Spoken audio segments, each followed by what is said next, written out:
executed a routine, lawful operation in Johannesburg targeted at suspected violations of South African immigration law. The operation followed after intelligence reports indicated that a number of Kenyan nationals had recently entered South Africa on tourist visas and had illegally taken up work at a center processing the applications of so-called refugees to the United States. This was despite the fact that earlier visa applications for Kenyan nationals to perform this work had been lawfully declined by the department. During the operation, 7 Kenyan nationals were discovered engaging in work despite only being in possession of tourist visas, in clear violation of their conditions of entry into the country.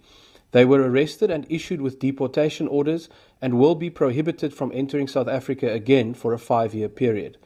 The operation was carried out according to the same procedures that has seen Home Affairs dramatically intensify deportations over the past 18 months, as the South African government diligently works to turn around the long-standing abuse of our immigration and visa system. No US officials were arrested in the process, the operation was not conducted at a diplomatic site, and no members of the public or prospective refugees